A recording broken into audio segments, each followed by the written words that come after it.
बात बेबाक में आपका स्वागत है। मैं हूं डॉक्टर देवेंद्र प्रसाद राय। आज मैं आपसे राजधानी कोर्ट में जो फैसला सुनाया है केजरीवाल और मनीष सिसोदिया के केस में, उस पर बातें करूंगा। आपको ज्ञात होगा कि पिछले इलेक्शन के समय से ही, जिस समय दिल्ली का इलेक्शन हुआ था, उसके पहले से ही मनीष सिसोदिया तो करीब 2 साल से और 6 महीनों तक अरविंद केजरीवाल को सीबीआई ने जेल में रख दिया। एक केस ये शराब घोटाले में, लेकिन राजधानी कोर्ट ने उसे बरी कर दिया है। अब कोर्ट की जो प्रोसीडिंग्स होगी वो तो कोर्ट जाने, वह तो ठीक ही किया है। मेरा कहना यह है कि आपने 6 महीना तक इलेक्शन के समय वर्किंग चीफ मिनिस्टर को जेल में डाल दिया, उसके डिप्टी चीफ मिनिस्टर को 1.5 साल पहले जेल में डाल दिया, जबकि वह उसमें बिल्कुल निर्दोष था। राजधानी ने साबित किया कि वह बिल्कुल निर्दोष था, वह बरी कर दिया गया। तो क्या है आपकी मंशा, और सीबीआई ने ऐसा क्यों किया?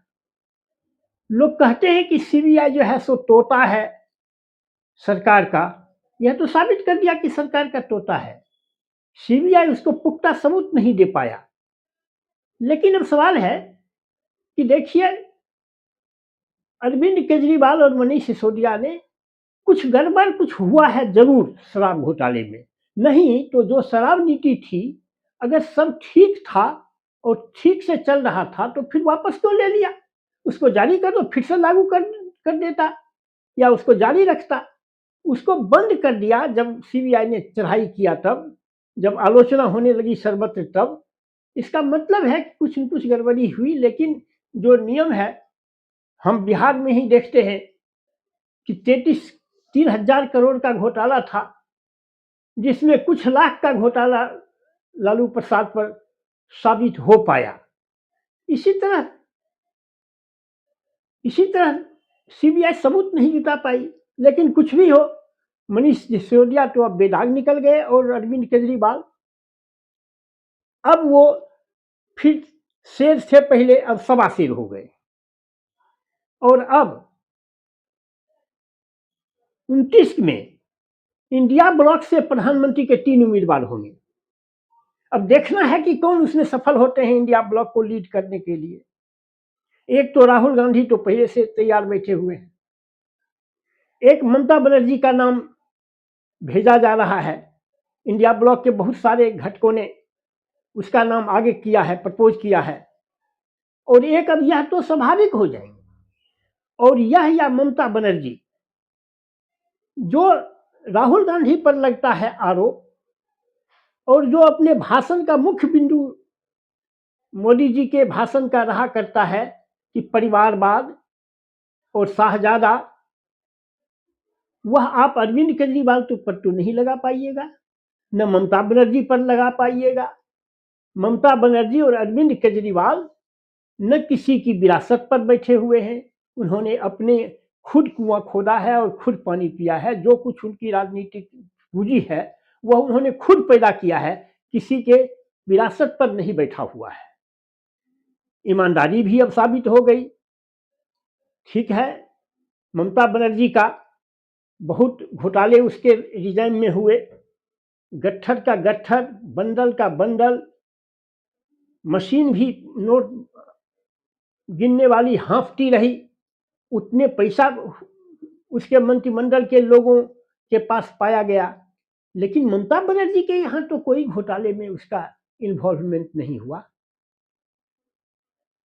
अरविंद केजरीवाल का तो कोई भ्रष्टाचार में इन्वॉल्व नहीं हुआ। इसलिए ये जो जो तुरुप का पट्टा था मोदी जी के हाथ में, अगर जो एगो परिवारवाद और एक भ्रष्टाचार, ये दोनों तुरुप का पत्ता इस दोनों आदमी पर फेल कर जाएगा। अब देखना है कि इंडिया ब्लॉक से कौन नेता इमर्ज करते हैं। अगर तीन नेता अगर आएंगे, अगर 3 घरों में इंडिया ब्लॉक बटेगी तब तो रिजल्ट आउट है कि 29 में मोदी जी को कोई नहीं रोकेगा। लेकिन अगर यूनाइटेड हुआ तो मोदी जी को बहुत महंगा पड़ेगा। 29 का इलेक्शन बीजेपी को बहुत महंगा पड़ेगा। अगर यूनाइटेडली इंडिया ब्लॉक ने किसी एक आदमी को प्रधानमंत्री पद का अगर उम्मीदवार बनाया और ये अरविंद केजरीवाल उसके एक सशक्त उम्मीदवार होंगे। इसी तरह लेकिन अब सवाल उठता है कि पॉलिटिकल पार्टी भाजपा कहां तक गिरेगी, लोकतंत्र पर कितना प्रहार करेगी। सीबीआई, ईडी, इनकम टैक्स, इसको अपने पॉलिटिकल यूज करना लोकतांत्रिक मूल्यों के खिलाफ है। यह लोकतंत्र पर हमला है। उससे लोग निष्पक्षता की उम्मीद करते हैं और उसको आप अपना तोता बना लिए। आपके पॉलिटिकल सेल्फिशनेस को सपोर्ट करने का उसको औजार बना लिए। यह बहुत गलत प्रवृत्ति है। इससे देश का लोकतंत्र कमजोर होता है। देश के लोकतंत्र पर हम और भी बोलेंगे, बाद में हम कहेंगे, लेकिन यह भी लोकतंत्र के कमजोर होने का एक निशानी है। बस आज के एपिसोड में इतना ही।